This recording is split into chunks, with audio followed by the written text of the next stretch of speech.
Kolanda prédication, Kolanda Mateya, la télévision, na Kolanda physiquement pour les des choses différentes. Amen. Amen. Zambe la lola pambole. Vous allez la présence en Zambe. Les allez pamboli munene. Nous sommes au côté de l'autre côté. Alex Kakata, na kofi na téléphone. Sur Alex azotala novela, azotala ba film. Azala ba problème moko oyo. Soki alandi prédication, ayoki a changé mbala moko esaleli. Tala mutu alingaki ko voyager. Tolobi te. Zala na biso nanu toyoka yo. To bénéficier la oyo nzamba tshelo ko la grâce. Nanzela enseignement la délivrance toyoka yo. Mais il fallait tous à la aider, il fallait tous à la vraiment. Mais n'a pas moulu. Dès que nous sommes présents ensemble dans la mission. Est-ce que tu as ça quelque chose? Dès que tu as ça la capote en mamoté la mission, n'a pas quoi les deux.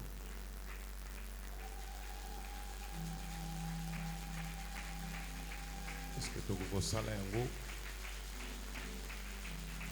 La yango.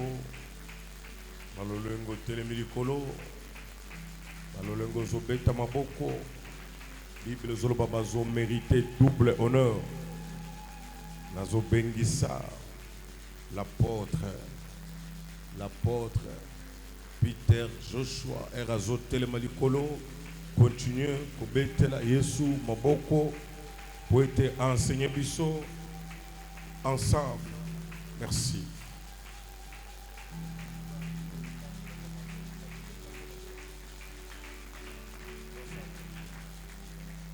Gloire au Seigneur.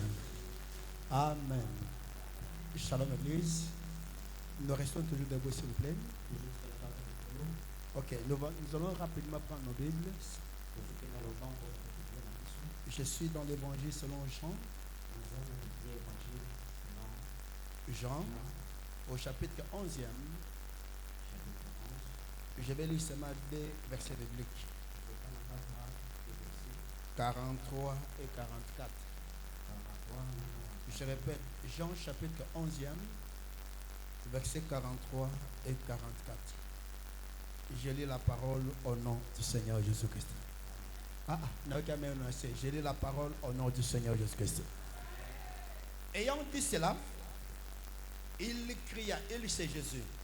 Jésus cria d'une voix forte, Lazare, sors! Répétez après moi, Lazare, sors! Répétez bien, Lazare sort. Lazare sort.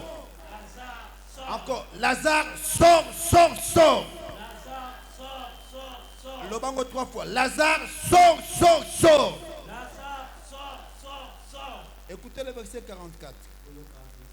Et le mort sortit les pieds et les mains liés de bandes. Et le visage enveloppé d'un linge. Jésus leur dit, déliez-les et laissez-les aller. Répétez après moi, déliez-les et laissez-les aller. T'as la voisin, le bas voisin. Asa moi si voisine, voisin. T'as là bien, le bas bien voisin. Déliez-les, laissez-les aller. Namona zoro bien de très bien le bas voisin. Lazare na Lazare au kangama. Lazare na Lazare au kangama. Lelo afongwama. Fongola ye. Tikaya kende. Que le Seigneur ajoute de grandes bénédictions à sa parole de ce soir et cela au nom puissant de Jésus-Christ. Amen. Ok, on peut s'asseoir. Merci beaucoup, merci beaucoup. Merci. Merci. Ok, nous disons grand merci à ce grand Dieu. Lui qui a permis que c'est marqué que nous puissions nous retrouver en ce jour. Ça a été une journée pluvieuse. Mais il n'a pas voulu que la pluie puisse nous déranger dans cet après-midi. Tout cela parce qu'il a un plan merveilleux d'accomplir dans la vie de chacun de nous. Est-ce que nous ne pouvons pas acclamer ce grand Dieu pour sa bonté, sa miséricorde dans ma vie? Beta, Maboko. Révérend Dibawanzambe, que Dieu bénisse le chemin abondamment. Tous les serviteurs de Dieu, les servantes, que Dieu vous bénisse. Et je n'oublie pas cet auditoire invisible. C'est grand auditoire qui nous accompagne au travers des médias. Que ce soit par la télévision, Facebook ou YouTube, que Dieu vous bénisse le chemin abondamment. Notre Dieu n'a pas de limite, moi je le crois bien. Au travail de ces liens de médias, le miracle aussi peut localiser ta vie là où tu es. La délivrance peut aussi te visiter. Il faut encore toi qui nous accompagne au travers de cette vidéo, que Dieu te bénisse richement et abondamment. Amen. Ok, bien aimé dans le Seigneur, nous travaillons comme des professionnels. Le point que je partage avec l'église, je l'avais dit depuis le mercredi passé, c'est sur la délivrance. J'ai beaucoup aimé parce que j'ai vu dans notre église, la vision est bâtie sur la délivrance. J'ai toujours organisé des conférences, même au milieu des hommes de Dieu, pour parler de la problématique du ministère de la délivrance au jour actuel, au jour d'aujourd'hui. Pourquoi? Parce que l'église qui néglige la délivrance, c'est une église. L'église qui néglige la délivrance, c'est une église qui est appelée à disparaître. L'église qui néglige le combat spirituel, c'est une église qui va commencer à vivre dans la dimension charnelle. L'église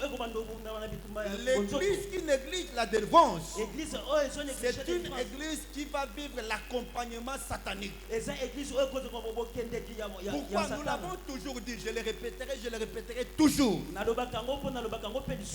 fait d'aller dans une église n'est pas synonyme d'être un enfant de Dieu. Le fait d'aller à l'église n'est pas synonyme de saisir sa délivrance. Le fait de prier n'est pas égal à être libéré. Je peux même monter encore. Le fait de servir Dieu, comme je l'ai fait, être appelé prédicateur, interprète, protocole, modérateur, chante, c'est une très bonne chose. Mais cela ne garantit pas ton salut, cela ne garantit pas ta délivrance. La délivrance, c'est autre chose. Je me retrouve dans une ville qui est vers Namibie, chez nous en Angola. On m'a appelé pour faire un service. Il y avait une soeur qui était venue. Papa dit moi une soeur qui était venue.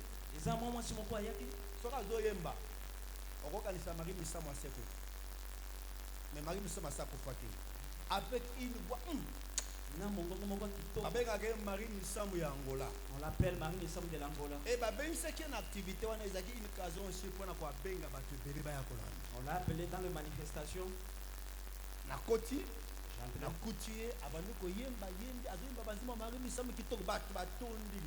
Je lui ai vu chanter les chansons de Marie Missam. J'étais plein dehors. J'ai prêché. Et comme le moment combat spirituel, le moment prière, prière. Les Saint-Esprit commencent à faire beaucoup de grandes choses. Mais dans mon Nzamba Simbinga, il n'est pas moi, la moi, soeur de Marie Missam. Il m'a dit, va chez la fille qui chante pour Marie Missam. Chez les Mabo. C'est ma soeur tellement. Je l'ai dit. Lorsque je me suis approché pour les esprits ont commencé à parler dans la vie de cette soeur. Les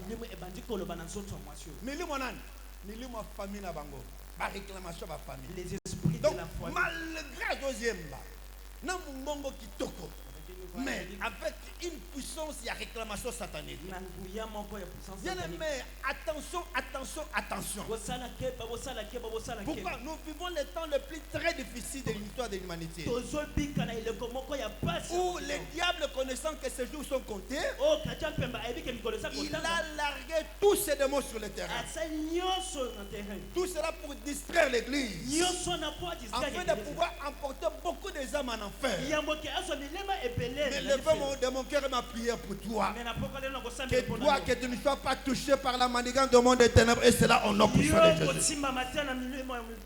Et quand nous parlons de la délivrance, Tango tozolo kona bosiko la. le point que je partage avec vous, c'est saisir ta délivrance. Litoma ona zozo banango eza ko simba bokango la mina. Saisis la délivrance de ta famille. Ko simba bokango la mina yo. Saisis la délivrance de ton mariage. Ko simba bokango la mina bana na yo. Saisis la délivrance de ton travail. Ko simba bokango la mina mosala na yo. Saisis la délivrance de tes activités. Ko simba bokango la mina misala na yo. Saisis la délivrance maintenant. Ko simba bokango la misala. Et saisis la délivrance pour toujours. Ko simba bokango la mina pona Celui qui est avec moi, élève ta main droite. Oh ya tele ngonanga atombola lo. Élève ta main droite. Dis la délivrance. La délivrance. Loba, la délivrance La délivrance dans ma vie.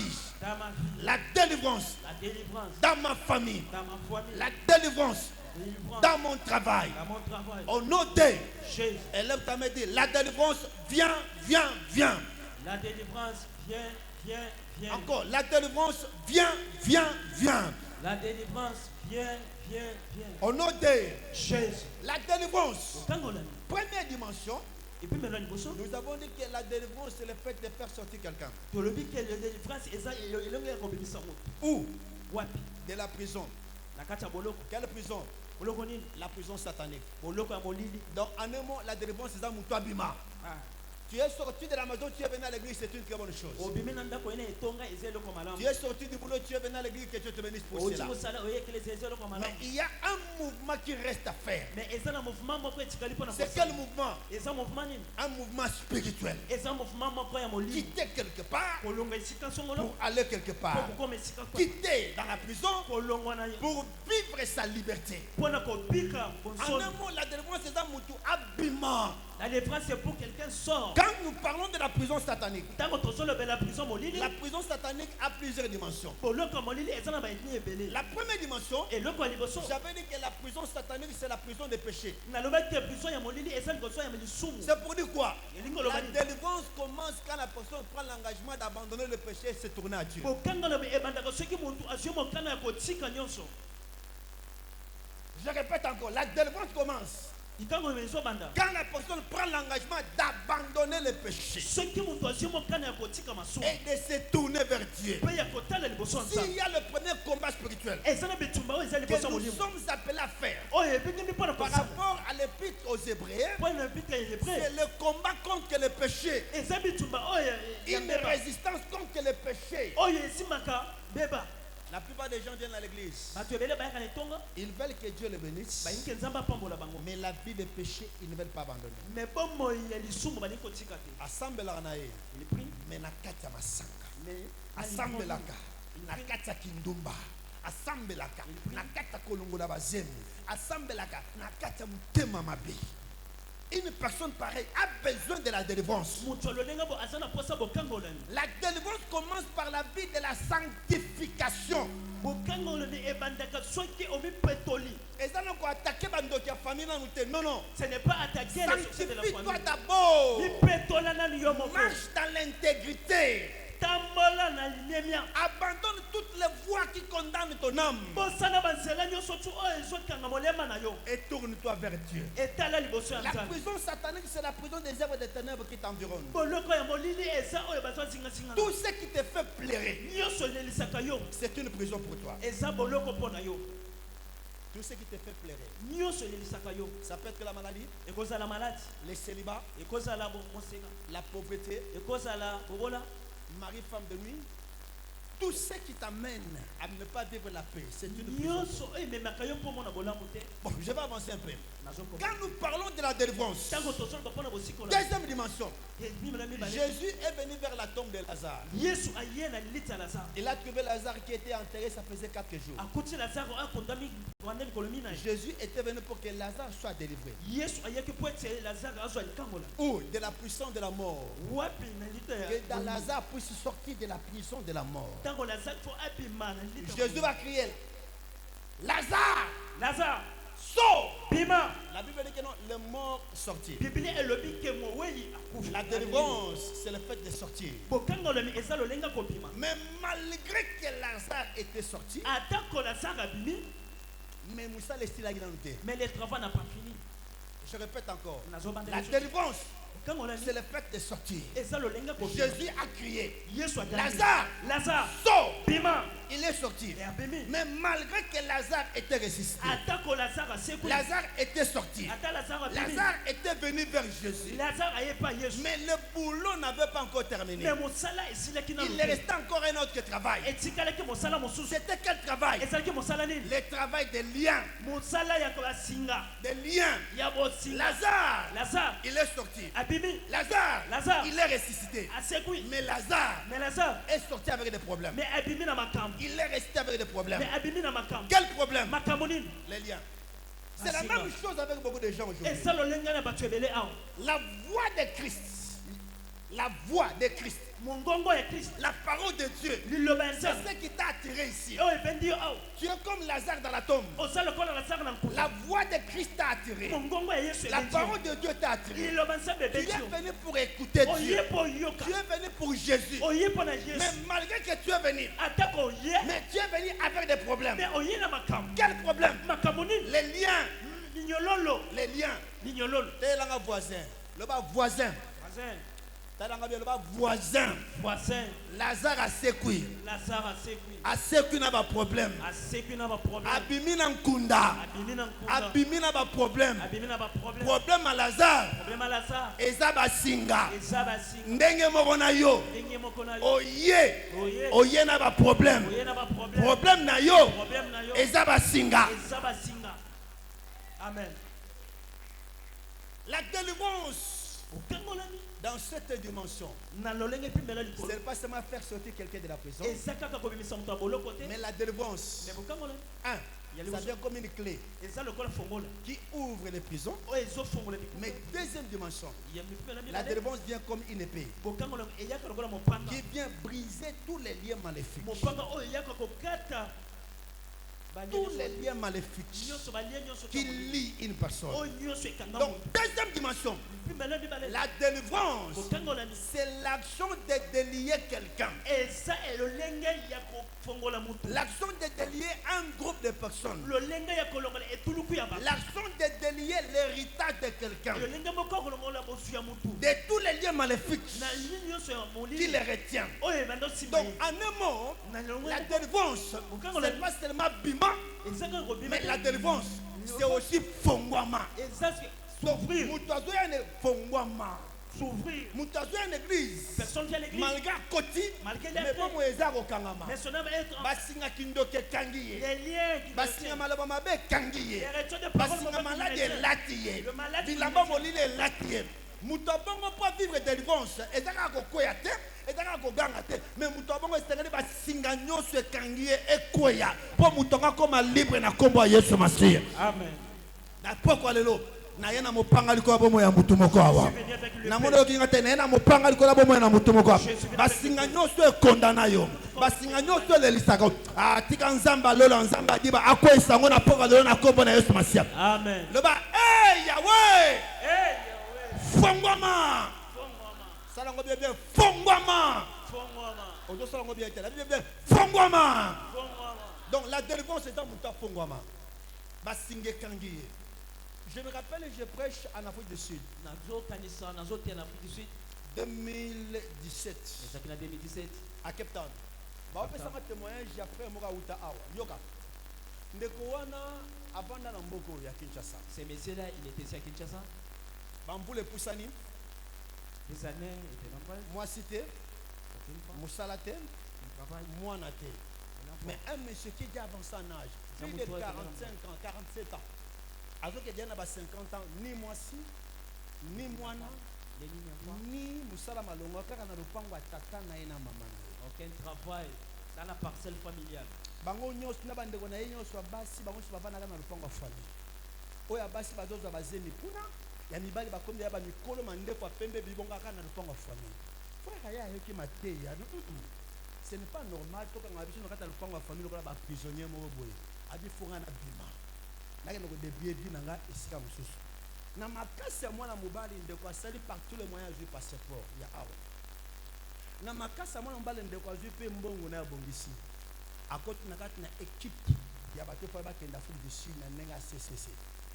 Abanda na Kinshasa. Aleka nzela Kikwiti. Aleka Chikapa. Ndeko akeya Kananga Mbujimai. Mbujimai ndeko azwi tram. Ti Lubumbashi. Comme neza Mathieu. Na Lubumbashi na aketi na Kasumbalesa. Akekuta na équipe no zela bango kuna. Po ba me bango banda na Zambie ti bakota na Afrique du Sud.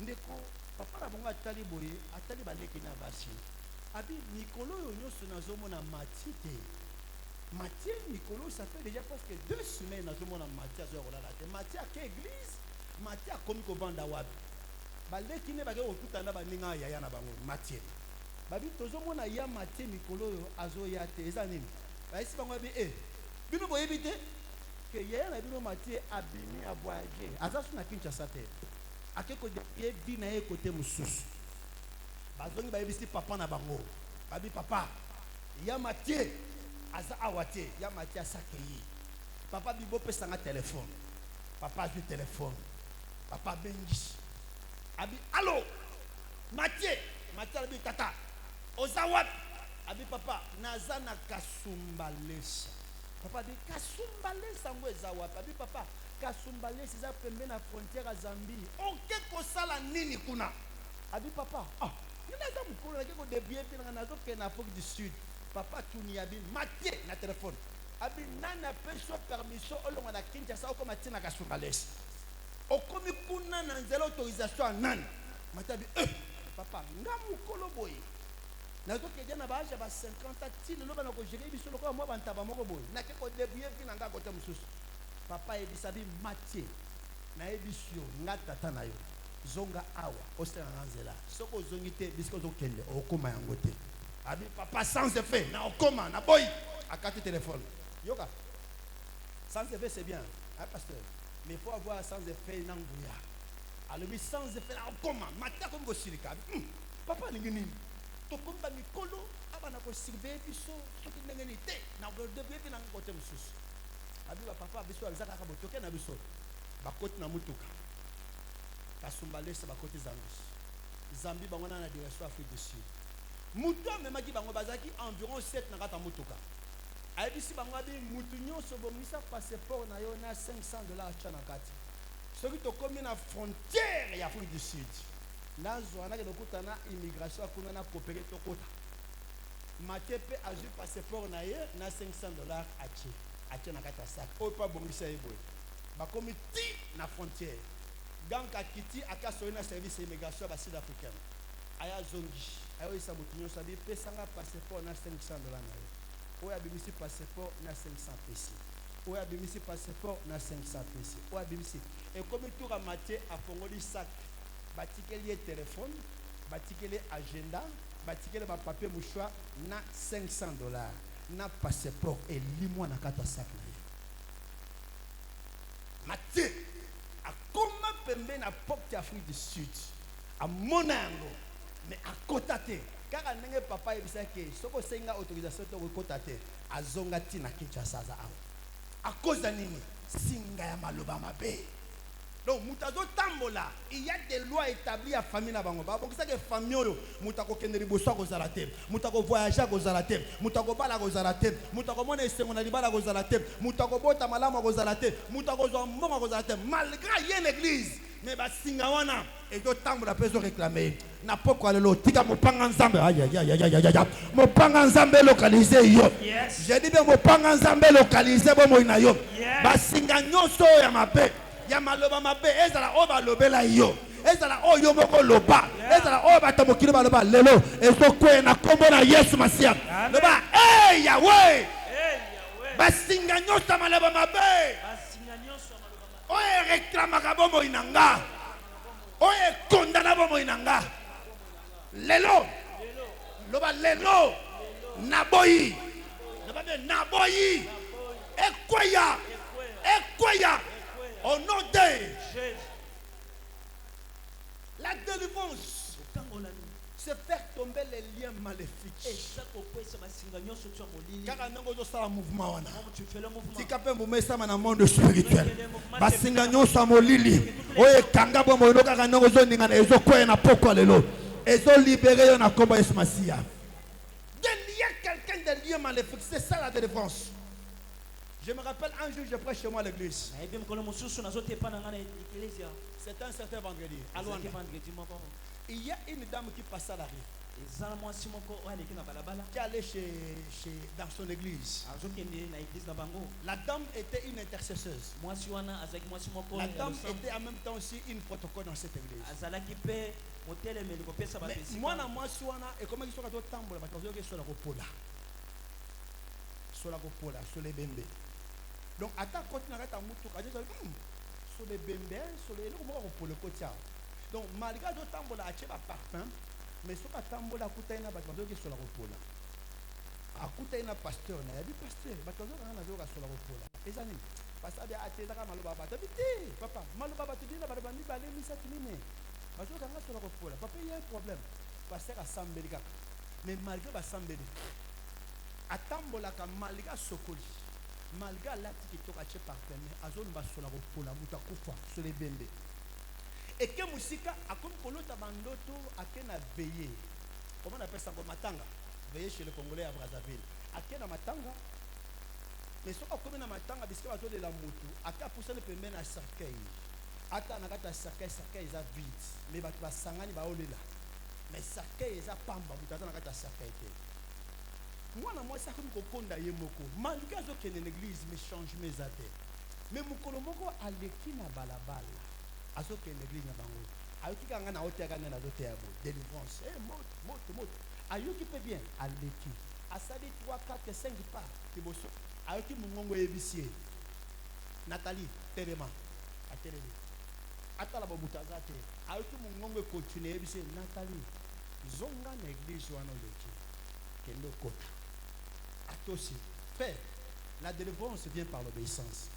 On me dit que tu comme parce que tu as mon amoli mon ensemble tosaka batu mingi lelo bazoza la condamner à cause de mutu makasi na bango oza mutu makasi même tabakuta azaka mo mutu pete ozo souffrir ba pekisaka o mobali wana mais yo teti lelo zonyo kama asundo na bana combien et ça faute na yo moko ba pekisaka o moninga wana mutu yo mozo mona ke makambo na zo sale bosika bien te mais okangami kaka okokufa pona teti na yo mwana mwasi wana yoki mungongo bayebisi ezonga atali teke naza protocole naza intercesseur na kesala musala mais atosi mungongo molimo abaluki azongi tango kaka azokota na kati na église na salle mbala moko nzambe afongola miso nabi mama nayebi ete nabi mama telema nabi mama ndenge ozoyaka bona azomona elilinga mutu moko molingi ezingi yo mutango azolinga salo mabe mutu tango nazolaka bombala moko na bible na ye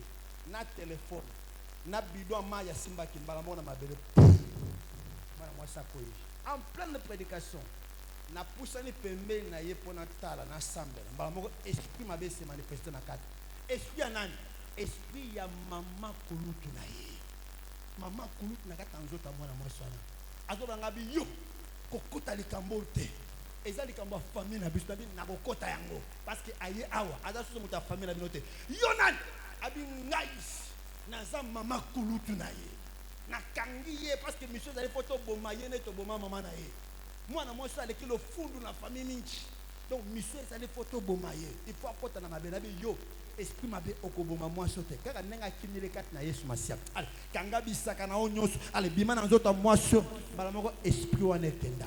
Mais Singo et Kangaki Aliwa, c'était qui? Singande Moutou. Bien aimé, les liens maléfiques peuvent devenir une personne. Donc, on demande la souffrance aux Anango, peut-être que Moutou Mobimanda vendre la souffrance.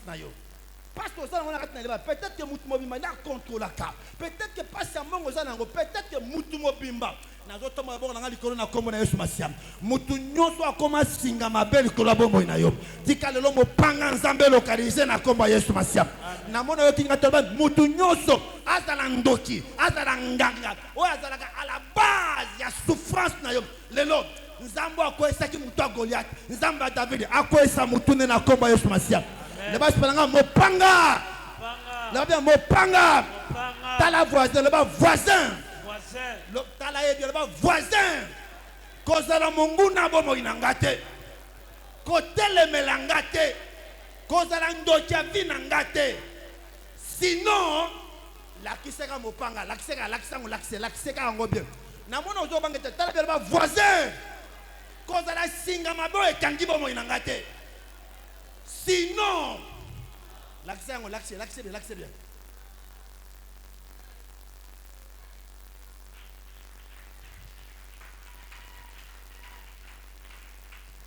tala suka mvulo yo okokati yango na banguna ya sika na 2025 baning banguna nyonso 2024 tozosila na bango na décembre na kombo ya Yesu Masiya David a Moïse a Israël avec les Égyptiens que vous voyez aujourd'hui vous ne le verrez plus jamais donc quand on a démarche à désert donc quand on a banguna ya sika ba amoréen donc quand on a montré mais ba égyptien ya kalo et sengeli mer rouge mais la bango et sengeli mer rouge quoi isa bango na bike banguna nyonso ya 2024 tika mopanga nzamba lolo localiser bango bakoya au nom de la délivrance c'est délier quelqu'un de tous les liens maléfiques. Est-ce que tu es avec moi? Est-ce que je peux avancer? Avance. Élève ta main, dis apporte avancer. Je sens bien dans mon esprit, dis apporte avancer. Encore bien, avancer. Protocole, il y a un mois moko muke, bangu na kitambala. Mwana moko ya mobali. C'est bien. Mon ami, tu peux venir. Je vais chuter avec ma prédication. Fais ça qui t'emballe. La langue très bien. Même toi qui me suis au travers de ces images, tu peux oublier mes paroles, mais n'oublie pas ce que tu vas voir maintenant. Bébé, pardon, tu viens. Hein? Monte ici. Monte encore. Reste ici. Très bien. Le bas mène bien. Est-ce que tu es avec moi? La délivrance. Ezaba singa molilier lata mutu e kanga mutu e tambula na mutu e koya. Le bas ezokoya. Le bas le bas bien olingo lingate. Ozokoya. Le bas na boyango. Ezokoya. Dans la vie de Lazare, il y avait des problèmes à 3 dimensions. C'est là où il y a le problème dans la vie de beaucoup de gens. Là, bien. Le combat contre le lieu maléfique passe par 3 dimensions. Le combat contre le lieu maléfique. Le combat pour combattre le lieu maléfique passe par 3 dimensions. Comment ça est la première dimension, la Bible dit que non, le visage du mort Lazare était enveloppé par un linge. Dans mon enseignement. Mon ami, pardon. Hein? Reste toujours là-bas. Est-ce que tu respires? Très bien. 1. Il y avait le problème au niveau du visage. Le bas est élongé. Le bas élongé. Il y a Lazare. Ezar au Kangama. Nenge moko. Élongé nangape. Basiba Kanga. Dans le monde spirituel, mon pasteur, on identifie quelqu'un par rapport à 2 choses. Le monde spirituel. Parce que le monde spirituel est dans 2 dimensions. Le monde spirituel, ce n'est pas le monde des ténèbres. On identifie quelqu'un par rapport à 2 choses. La première chose, on identifie quelqu'un par rapport à son nom. Et les 2 choses, ce sont les liens qui marchent avec quelqu'un. On identifie quelqu'un par rapport à son nom. Kombo Mutu. C'est une corde chrétienne qui marche avec lui. Alors, ce qui combo va pesa yo. Si les noms qu'on t'a donné, c'est mauvais. Olinga. Et tu aimes pas. Ça va commencer à C'est les problèmes de c'est le problème de toi-même et la corde. Et quand je parle du nom, Mais tant qu'on pas je vois deux aspects. Mais C'est la signification du nom. et ça le lenga ya combo. Le nom Il y a une signification. il y a toujours une Même signification. tous les noms bibliques que nous avons, depuis Adam de Genèse jusqu'à Jean de l'Apocalypse, chaque nom a une explication. On va pas me rater. Si on retourne Esther et Laxine, il y a une explication. Naomi et Laxine, il y a une explication. Jean, il y a une explication. Barthélemy, il y a une explication. Chaque nom que nous rencontrons a une interprétation. Alors, si le nom de la personne Ceux qui comprennent donne une interprétation négative, et son pèse le lengo ko limbola. le vouloir ou pas, Olinga. la négativité va commencer à accompagner cet homme. Négativité est ko Alors, le problème, ce n'est pas diable, Mais ce le n'est pas nègre, Dieu, ça, mais c'est c'est le le problème de ce nom. Mais ils ont problème à combo wana. Combo. Le nom Et là. quand je parle du nom, Mais tant qu'on a solo bela combo. je ne vois pas les prénoms. Na solo bana. Je vois les noms que tu portes, Mais na solo combo o solo. que ton père ou ta mère a porté, Oyo papa no mama no balati. ou que tes ancêtres ont porté. Ça veut dire les noms de la famille. Combo ya libota. C'est comme moi. Ça le konanga. Mon nom c'est Peter Yehoshua. Combo na ngeza kamba madonna. Ça c'est le nom, les prénoms. Mais le nom de la famille c'est Kapachina. C'est ça. Oh, Kombo papa nanga mema. Kombo koko nanga mema. C'est ça le nom de la famille. Alors, ce que tu n'as papa, Kombo no Kapachina, et l'accine n'a aucune explication. Mais Zoba, ce que tu n'as, yo, comme on a, Kabamba. Kabamba, et l'accine, mais évitez, Zoba. Moutama yele, et sengili ayeba Kombo na memi. Et la kisi nini. Peut-être que combat aux anango, c'est à cause de combat na. Ba peso comme la musique est bolingangate. Yango ba linganga yote. Bo sali sangate, yango ba sali sagayote. Bo sepela nangate, yango ba sepela na yote. Kotika ba demo ba tout tranquille, tika satana, tika nzam. Problème ezande yo moko combo na yo. À part l'aspect de l'homonyme, Ata le lenga ya makombo. tu enlèves l'aspect de l'homonyme. Na solo le lenga makombo. Deuxième aspect, c'est à part l'aspect de l'explication du nom, il y a l'aspect de l'homonyme. Ezana aspect moko ya bakombo. Yandoi. Yandoi. Mutu nyonso azaka kombo uteke fa mutu moko songolo. Et à partir de mutu ozu kombo, il y a la loi de la similitude. Orozala ndenge ndoi no pazalaki. Soki ndoi azalaka ndumba par la loi des noms, oko respecter muluma ki ndumbe kote pe kati na yo. Soki ndoi azalaka basi ebele par la loi des noms, oko respecter muluma pe apoligame kote kati na yo. Soki ndoi na yo avandaka bien na libala te, oko risquer pe kombo wana elati yo. Oti ko ba komba mso à cause ya kombo ya ndoyo lata wana. Il y a le problème de l'homonyme. Nazo sambela. Singa nyonso mabe kangi na kombo mwana nzambe moko azaka tnesiko. Tika mopanga nzambe ko isango dans le nom puissant de Jésus-Christ. Je dis be singa nyonso maboye kangi ko biango yo mama ozobota. Ko pesa ka ba kombo epa banga na sentimate. Pesa musana nzambe kombo. Pesa basana nzambe kombo okoko pesa kombo epa noko no me oyebe ta dame bien ta noko wala peut-être yo moko yeba rango pepe na nanga sentiment okoko pesa kombo ya noko wana oteki mwana na yo epa ya esprit ya famille. Je sais ce que je dis na kuta na mwana mwasi moko azoko nyokoma na molimo stérilité na kata libala todo sambela po molimo na ekoya nzoka problème ezani mama na ye azwa kombo ya mwasi apesa kombo ya tata mwasi. Tata mwasi wana tela ko bota te na Moïse. Donc dans le monde de ténèbres tata mwasi abota. Pourquoi? Tata mwasi c'était une grande sorcière. À cause de combo esprit de stérilité quand on a tata mwasi. Est-ce que vous êtes avec moi? Oh, Lazare n'a pas moqué quoi. Lazare a séqué. Le bas mène bien. Est-ce que tu es avec moi? Le problème c'est le problème du nom. Reste ici camarades. Lazare, non, c'est que tes non. Deuxième élément, on identifie quelqu'un par rapport à son visage.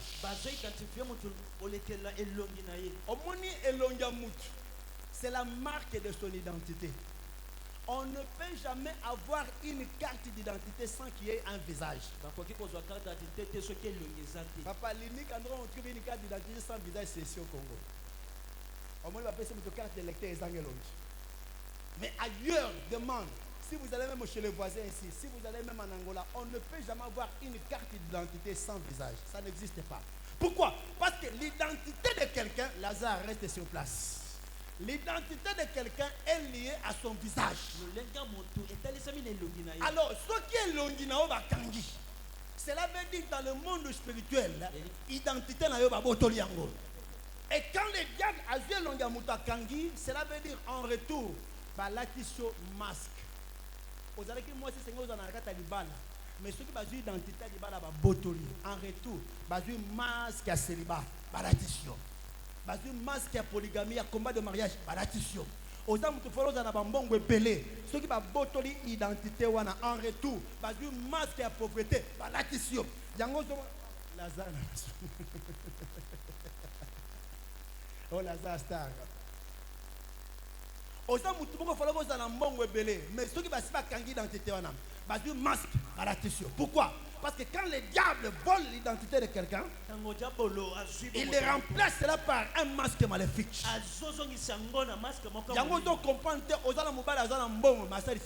Pourquoi? Pourquoi? Comment expliquer aux gens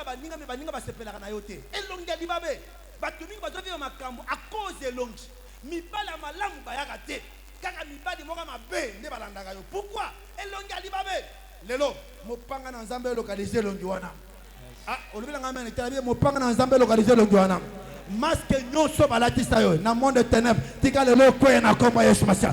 Chabo. Le ba bien fongoma. Chango bien le ba bien fongoma. Le ba fongoma. Beta maboko na teba panga na kombo na Yesu. Le ba bien na kombo na Yesu.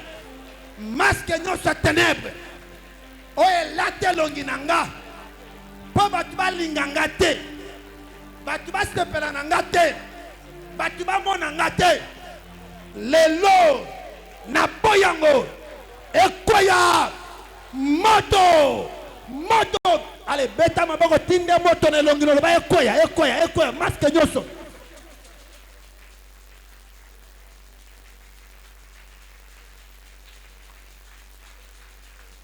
Remando koso bana ko sambela kana no vandi wana masque nyoso mo lili oye kangelongi na opa batpa sepela na yote ekoya moto oye sala ke batpa mona ka bolamu na yote batpa mona ka ngolu liboso na yote batpa linga ka yote masque nyoso ya batemo oye kangelongi no loba na boyango ekoya onote chabo loba be fongama.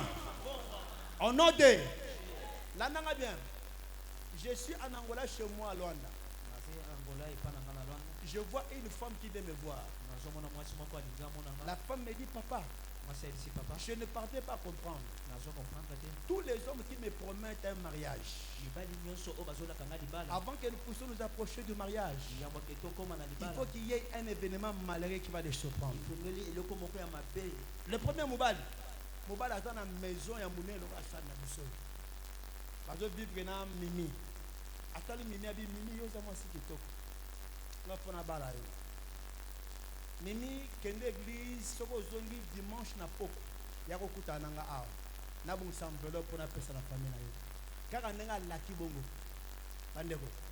Vendredi à samedi na butu babandi bakotela yo. Ba mema biloko nyonso ya magasin. Beta moi mbala batu pembeni aliwa moya bala mimeza te sima mikolo ado travailler a komina mobali moko asala na mai batu basala na son na pétrole mobala bataza na mbongo ebele atali abi mimi oza moi siki toko zo sambela mais faut na bala yo soko na juste salaire na ngana fin du mois na ko tchaka quelque chose na enveloppe pour na pesa na famille kaka ndenga laki na fin du mois bazo pesa salaire en même temps na lettre a kolongola na musala o musala batu bakome belé bakomo longola ba travailler mususu moya bala mimi ezate si mami kolo mimi akoyi na mwana mobali mutu aza chauffeur asalaka na taxi ayebisi mimi abi mimi patron ayebisi nga samedi na dimanche mpona sa eza to nanga so nazwi mbongo nazobala yo Moi, on va la battre, mais samedi, ça dit très bien. À bon, ici, mon gars, et comme dimanche, à ça, na tonga qui est l'église, na descente, à ta frein sauté. Avec tout ta jeep, il y a général. Babima bakanga na ye na mutu bane bachala kati na prison centrale. Moyen bala minizate. Obina tala mona mwata bi mama est-ce que tu mona teke yo ndo za mutu zo mema baba mi bala bat. Malgré aux moi si pembe kitoko, d'autres bien, makamyo so bien mais aux pas problème. Abi papa, effectivement aux a raison na matia. Na lala na butu. Na lota ndoto na mona tata mwasi na nga kota mutakala na chambre.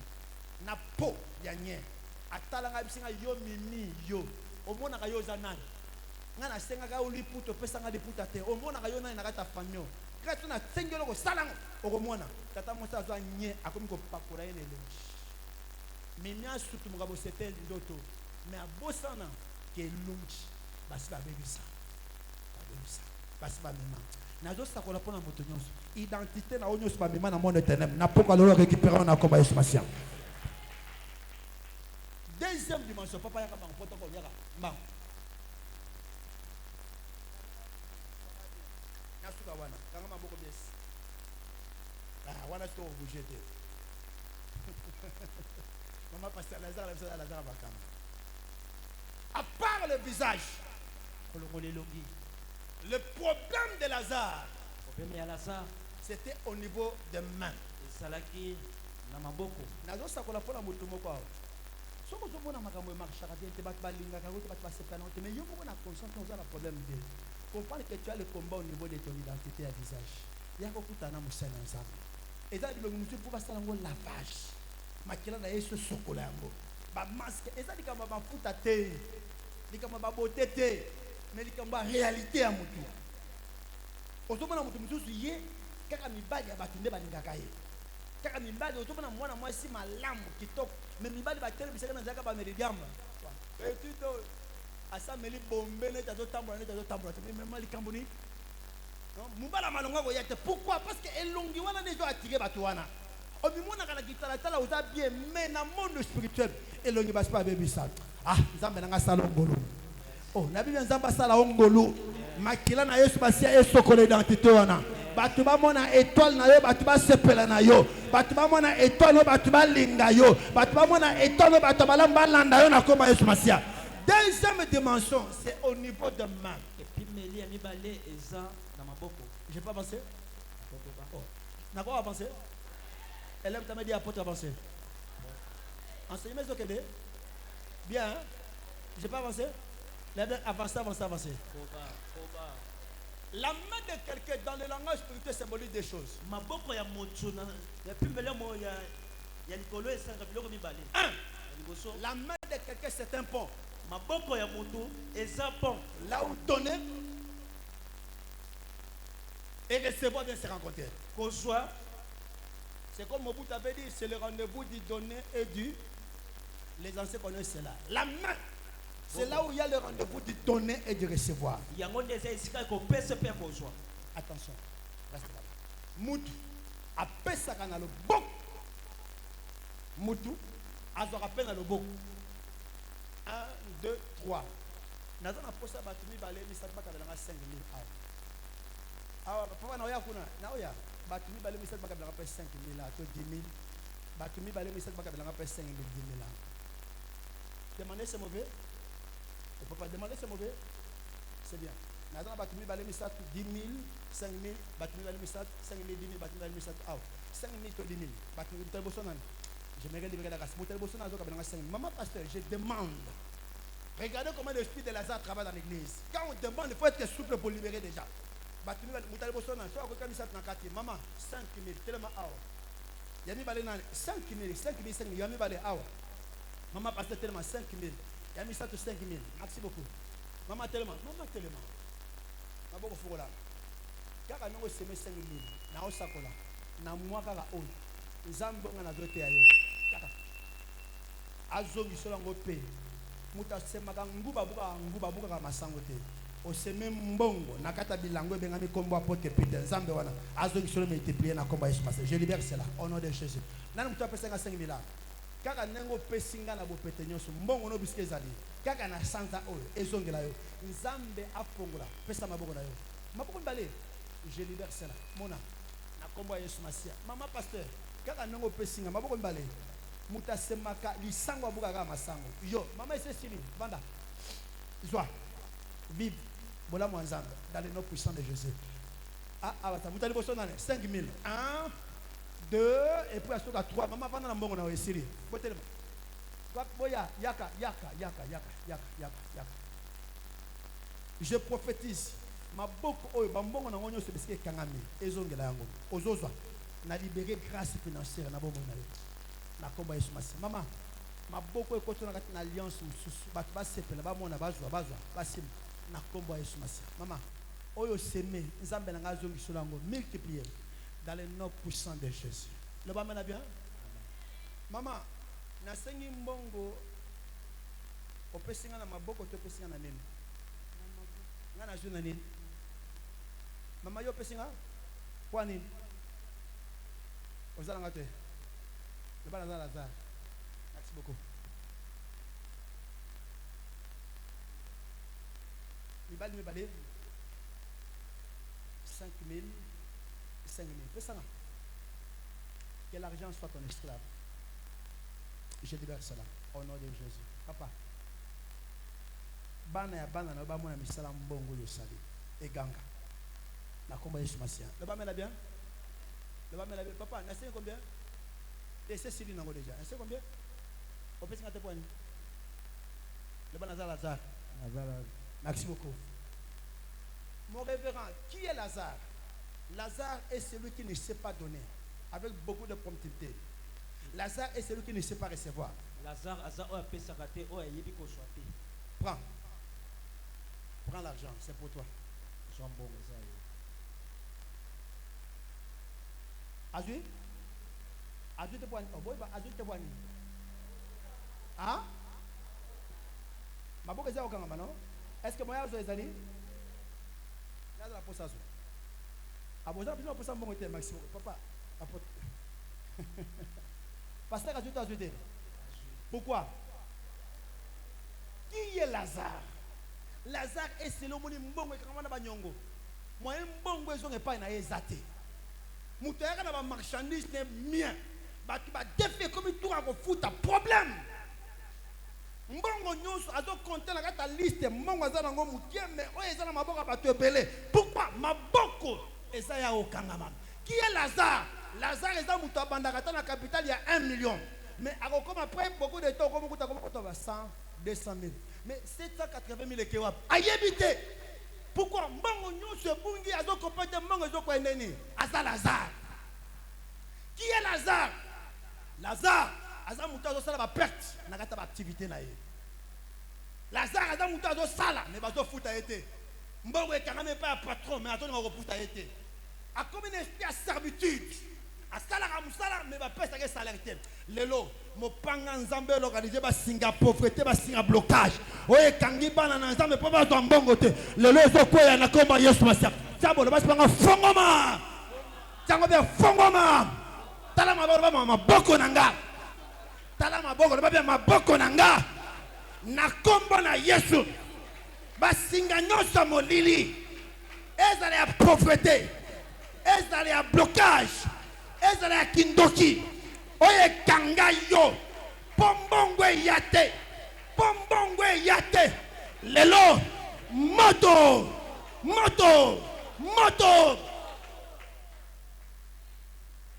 Qui est Lazare? Lazare Azanan. Deuxième dimension. Deuxième dimension. C'est là où je vais m'arrêter. La main de quelqu'un. Et ça image à Moussala. C'est l'image du travail. Moussala. Maman Moussala Moussanin. Otegaka. Commerce et ça m'a beaucoup naïo. Maman Moussala Moussanin. Osa Moussala Moté. Lazare. Maman Moussala Moussanin. Hein? Otegaka. Commerce et ça Moussala naïo. Papa, être pasteur, c'est ça l'image de notre main. Commerçant, policier, trafiquant. Moutounyo soit salara Moussala. Ma beaucoup et ça image à Moussala. Mais oh salara Moussala te azalaza. Maman sala Moussala ko? Musuto moi c'est kobota janvier, février, mois na avril, mai mois na kalmena kobota. Sala Moussala stunga mobile na yo.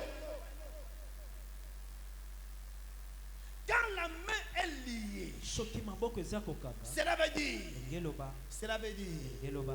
Cela veut dire. Ngeloba. Bakangi misala na yo. On a bloqué le travail. Bakangi misala. On a bloqué le travail. Nakomi na mboka moko pembeni ya frontière ya Namibie. Je suis arrivé dans un pays. Maman moka ake na tongo pa na ofuna magasin na ye. Il y a une maman qui est allée pour ouvrir.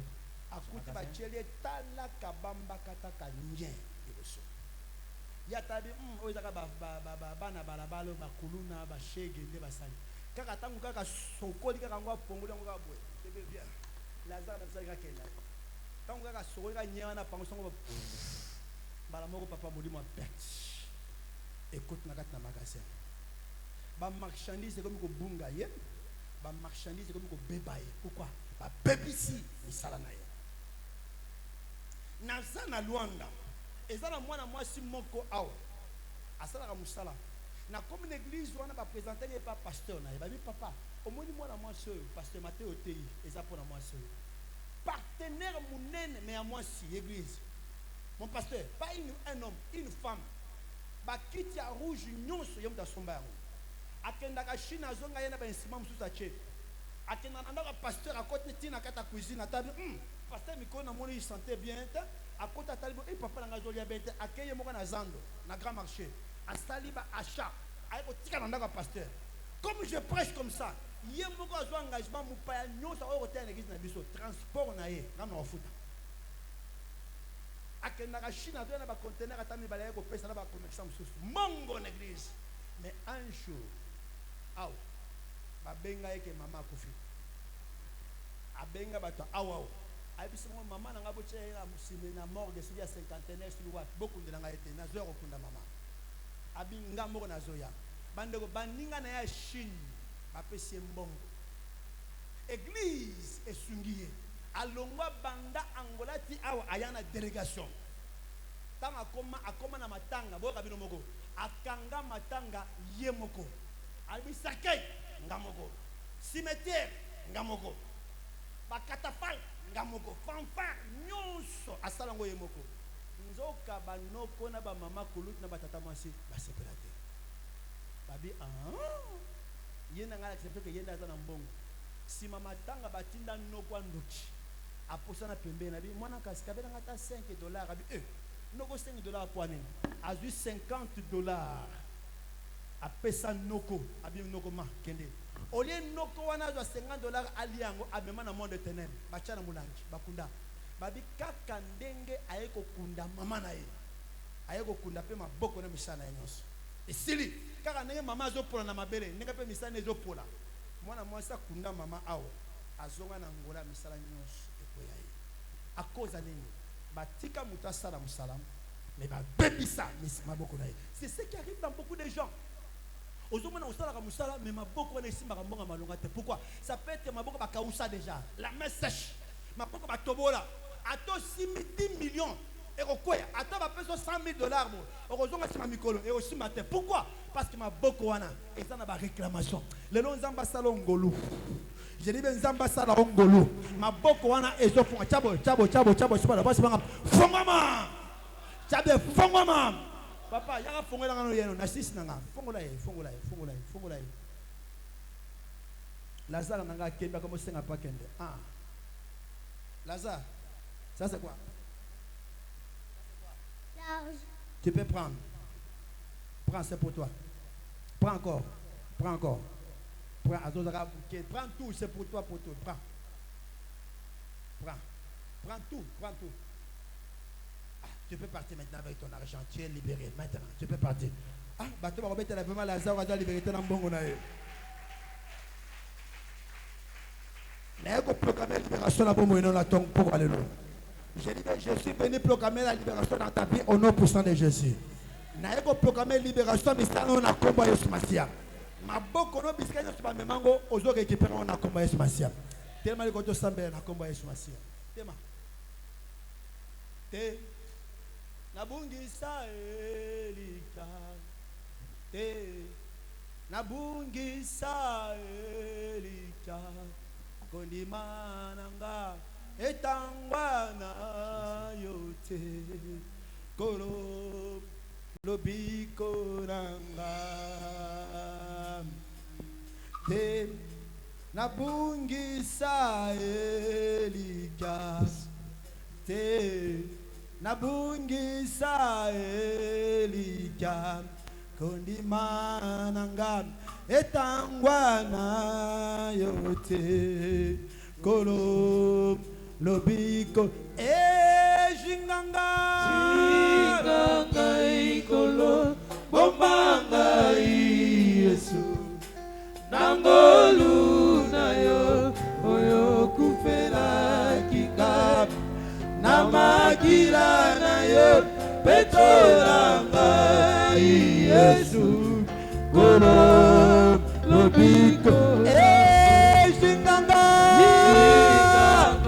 ikolo bombanga Yesu nangolu na yo oyo kufera kinga na magira na yo petoranga Yesu kolo lobiko nanga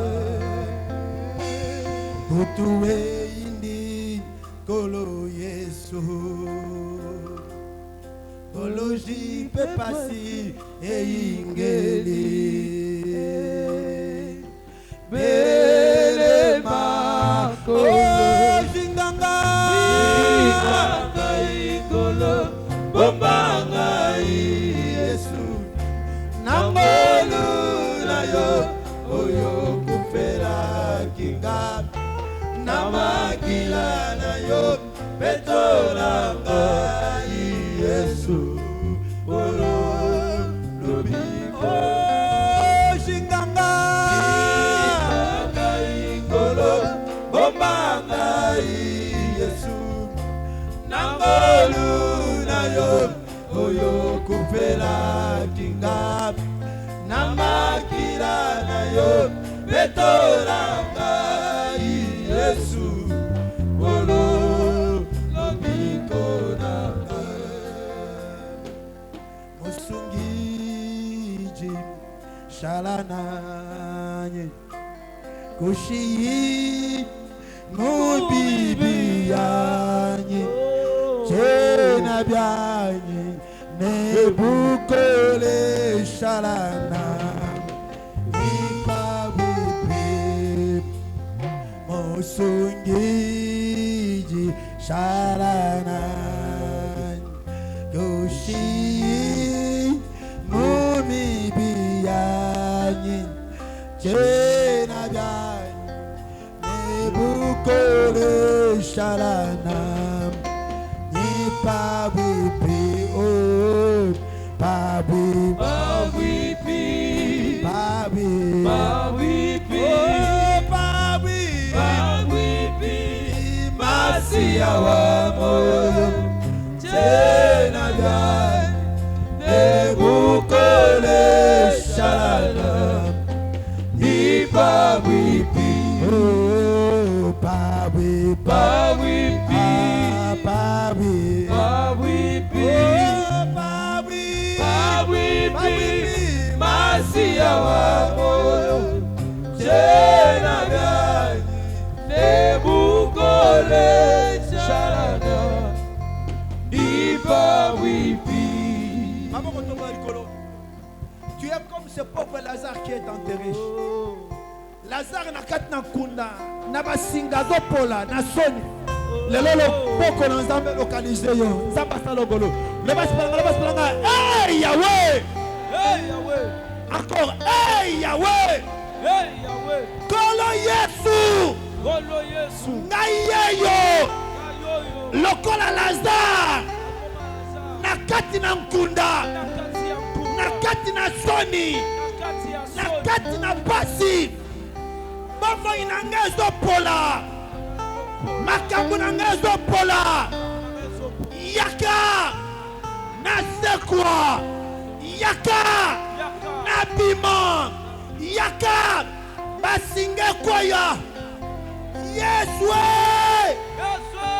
yaka yaka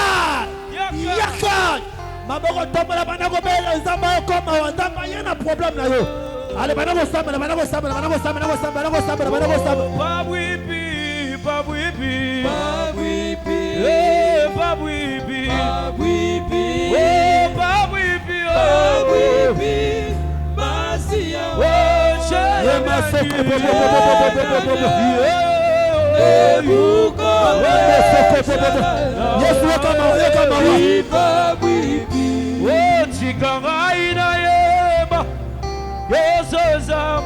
Yesu yake na kundabana na yo. Makambo zopola, mabale zopola, basante zopola, misale zopola. Inyaka toi. Zamba lola wapio. Oh, c'est la za yaka tose kwa. Yaka tose kwa. Yaka tose kwa. Yaka tose kwa. Yaka tose kwa. Yaka tose kwa. Zamba lola, zamba lola, zamba lola, zamba lola. Obi babanzo. Isikana suki anande yo bandi. Makambo zopola nzambe. Molide singi biso yaka yaka yaka yaka yaka yaka. Robo soko popo popo. Oyebi motema. Ambe soko popo. Sinda mandeko soko popo popo. Yokera biso mawa. Yokera biso mawa. Yokera biso mawa. Yokera biso mawa. Tose kwa. Tobi mana sonyo yo. Tobi mana bilamba ya salite. Na bilamba matango nzambe. Zamba lola. Zamba lola. Zamba lola. Oyebi mabanzo. Oyebi mabanzo. Esikana suki. Yahweh. Wanande yo bande. Esanga yo. Esanga makoki. Esanga mayele. Malasale la yo. Honoré Jésus. Encore honoré Jésus.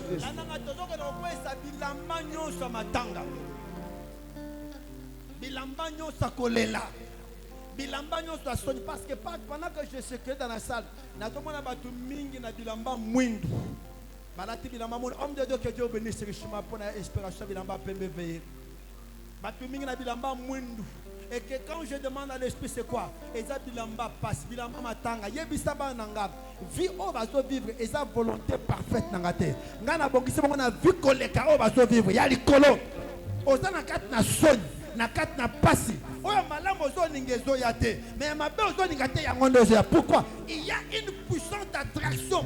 Na bilambo balatiso yango nezo memelo ba problème wana. Lelo sengolo boy yango. Bilamba nyoso son, ba masque nyoso kangio, ba sinyo kangio beta maboko yo basi na kombo na Yesu. Na kombo na Yesu. Bilamba nyoso matanga. Bilamba nyoso kolela. Bilamba nyoso soni. Oh lata bobo inanga. Lelo. Na boyango. Na boyango. Libéré. Moto. Moto.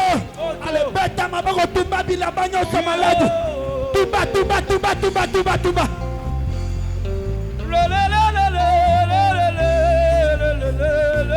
Ozana se bana go sambela, bana go sambela, bana go sambela. Binanga na pasi Yesu. Papa na boya yo, pona landa na nango Yesu. Sambela nazoko na sambela kwa esa bilamba nyoso asot. Bilamba nyoso kolela. Bilamba nyoso molili. Bilamba nyoso humiliation. Oh baseka e batola yo. Ah, le bale lokoya, le lokoya, le lokoya, le lokoya, le lokoya, le lokoya, le lokoya, le lokoya, le lokoya, le lokoya. Le bana boyango. Aba o, aba o, aba o, aba o, aba o, aba o, aba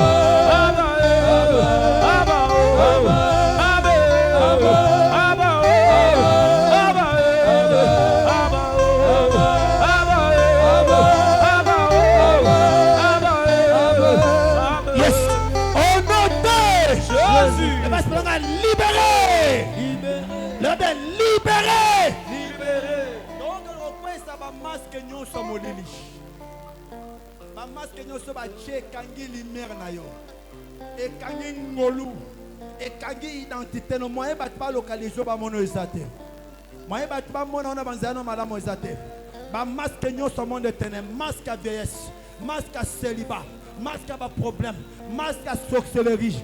tala bato ba ko loto na bandoto mabe bato mona na kata ba image bandoto mabe masque nyonso mokili bato bazo mona oza mutu malam mais so bato ba mona baza na confiance na yo te ba bi o aza mutu mabe pourquoi ba la son identité moko maléfique o bato moye bandima yo ezate moye bato ba sepla na yo ezate masque nyonso instabilité beta mabolo bato na kombo na Yesu mata na kombo na Yesu masque nyonso de ténèbres oh balatisanga ezala ya sorcellerie ezala ya pauvreté ezala ya célibat ezala ya blocage ezala ya problème lelo moto beta maboko bana kotumba masque nyonso ekoya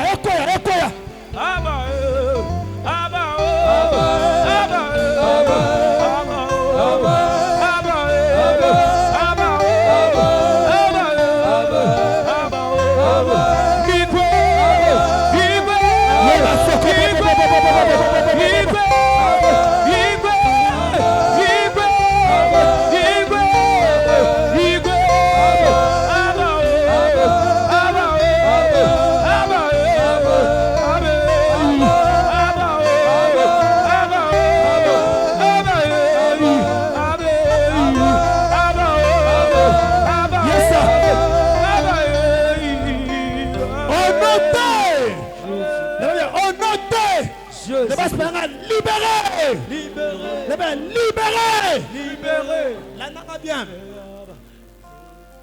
La nanga bien. Mukonza basinga maléfique son nom c'est Satan le diable. Et son opération c'est au travers les démons. Quand les démons entrent dans la vie d'une personne, les démons les ligent. Comme avec cette femme courbée qui avait un démon qui l'avait courbé. Pendant 38 ans, nakat na synagogue, nakat na temple, mukongo bagumba. Ndenga mo yo, Satan a sa côté ici milimo. Ils ont contrôlé la destinée na yo. Ba milimo be rare. Milimo célibat, ba démon va se contrôler. Satan a côté. La Bible dit résistez à Satan le diable et il fuira loin de vous. La Bible dit voici le miracle qui accompagneront ceux qui auront cru. Ce n'est pas seulement pour les apôtres que les évangélistes ou les pasteurs, c'est pour tous ceux qui croient. Ils vont chasser les démons. Donc, il y a un moment de prière, il y a chasse. Prière, il y a kopengana. Ozo pengana, esprit nyo se accompagne à yo. Et où t'as la famille na yo. Et où t'as la motidom. Démon nyo se akota na banzana na yo. Ozo pengana. Le bas pengana, na kombo na Yesu. Na kombo na Yesu. Donc, il y a un moment de prière d'autorité. Moment de prière, il y a résistance. Contre le diable avec son armée. Contre le diable avec son royaume. Zala violent. Soit fort, soit vaillant. Et c'est là dans les noms puissants de Dieu. Le bas par exemple, na kombo na Yesu. Gangela ile bebe na kombo na Yesu. La kisam saba yo satana. Le bebe yo satana. Na ba démon na yo. Na bombo inanga pite. Na libala nanga. Na misala nanga. Kobanda lelo. Na boyi. Yo satana. Kanga ba démon na onyos. Kanga misala na onyos. Na banzela nanga. Longwa. Ale beta mabako longola ye. Jésus. Baba namuna kaniwe. Longola ye. Namuna kaniwe. Takuibia namuna kaniwe baba. Owe namuna kani. Baba namuna kaniwe. Baba namuna kaniwe. Namuna kaniwe. Owe namuna kaniwe. Baba namuna kaniwe. Baba namuna kaniwe. Namuna kaniwe. Owe namuna kaniwe. Baba takuibia namuna kaniwe lesawa. Owe namuna kaniwe wo. Takuabudu namuna kaniwe lesawa. Owe namuna kani. Baba namuna kaniwe. Baba namuna kaniwe.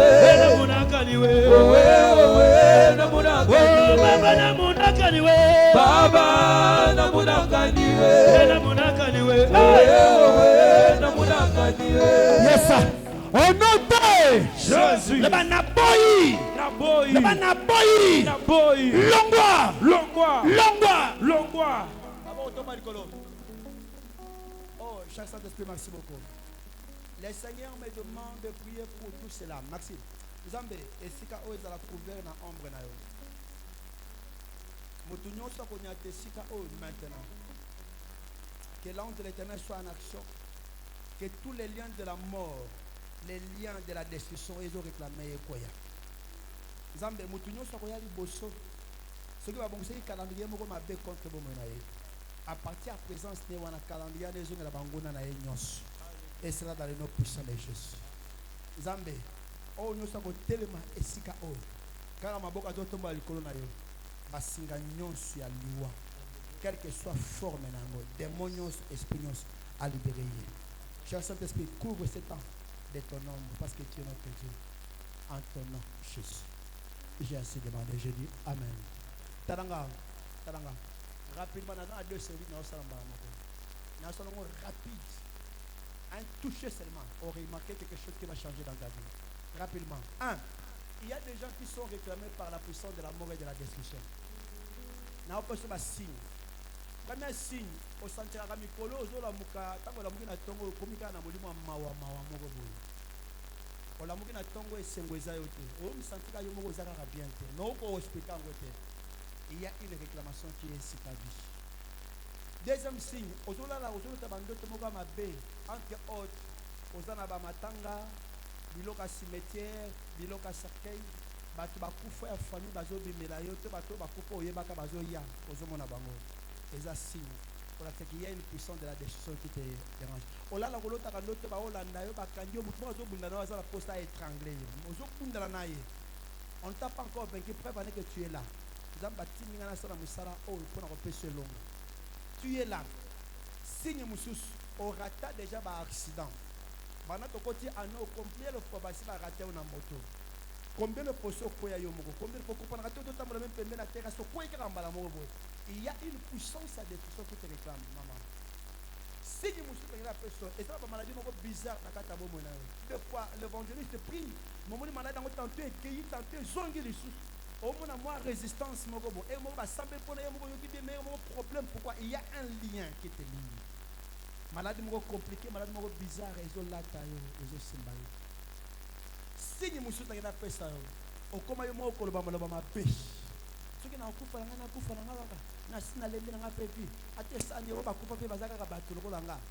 toi-même, tu commences à négativer, tu es là. Signe Moussous, tu es là. Tu n'as pas la paix, tu n'as pas la joie dans ton cœur. Ça veut dire qu'il y a une puissance à destruction. Quand je parle de la mort, je ne vois pas seulement la mort physique. Ça, c'est la finalité. Mais je vois la mort même dans les mariages. Je vois la mort même dans je vois la mort aux autres la déjà battu dans la famille. Tu es sous la réclamation. S'il te plaît, n'hésite pas. Il y a qu'à tellement de bosso. Ah, bang. Il y a qu'à bang. Tellement de bosso. Rapidement. Merci. Tellement de bosso. Bon, bah, tu vas vendre. Pousse là de bosso. Ok, voilà. Merci. Tellement.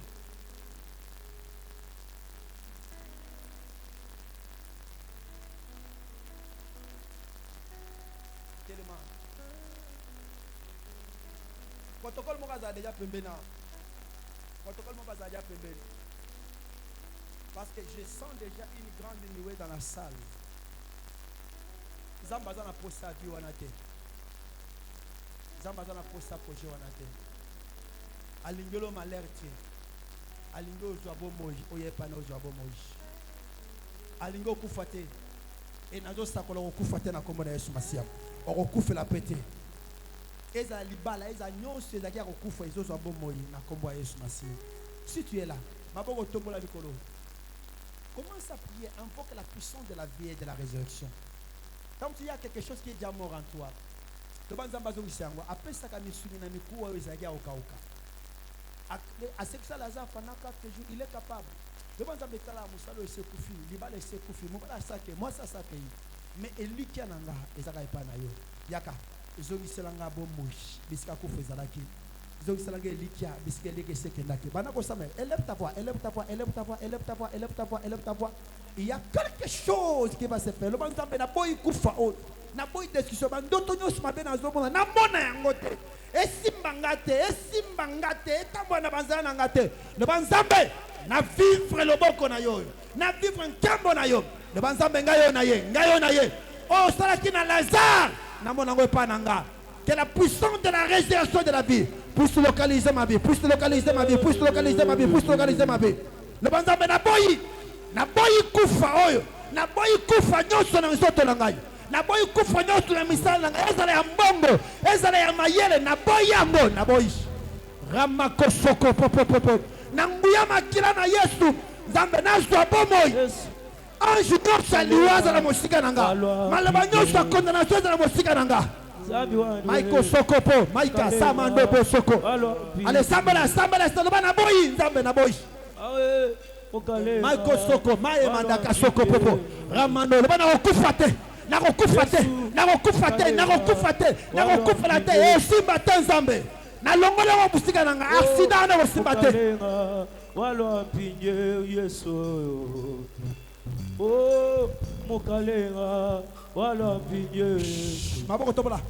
Pendant que vous êtes là, l'évangéliste Azoya Azocha Maboko, comme étant le père de l'église. Pendant que je parle, je sens une puissance en train de travailler dans la salle. La puissance du Saint-Esprit en train de toucher. Attention protocole. Pendant que je parle, je sens. Et ça l'esprit moko aliwe l'attaque mutumoko pendant que l'évangéliste Azocha Maboko, de moi ne zo pakatambango zo libérer moi en ensemble wana. Esprit nous c'est qui a condamnation et zo tikayo suko. Esprit nous va qui yo kufa allez yangwana ezolongwa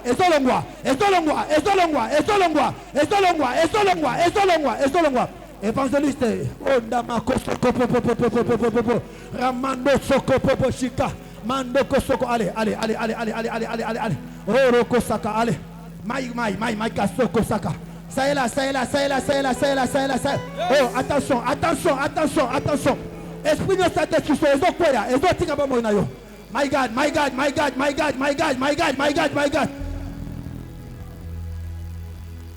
Oh, yes, sir. Ma boka musana nzambe ezopela moto. Yo sala wana yamba yango kaka. Ange nyoso aliwa azokoya.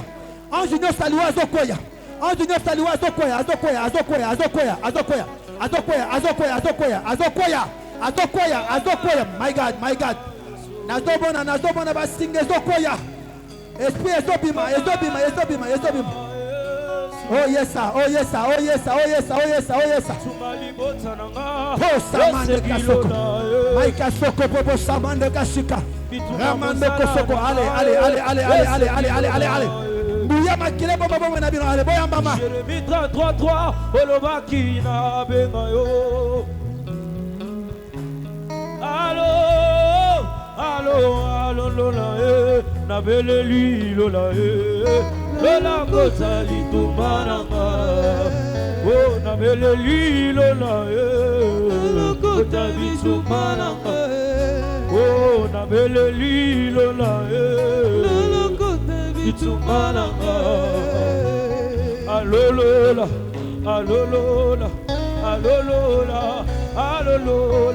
allo Yesu allo lola na bema Yesu na bema Yesu sika na bema Yesu tikangu ya makila na Yesu masiéji nga bombo na bino beaucoup faté pe beaucoup fait la tèche. Cela est scellé par la puissance du nom de Jésus. Tolobi, Amen. Beta maboko makasi zonga.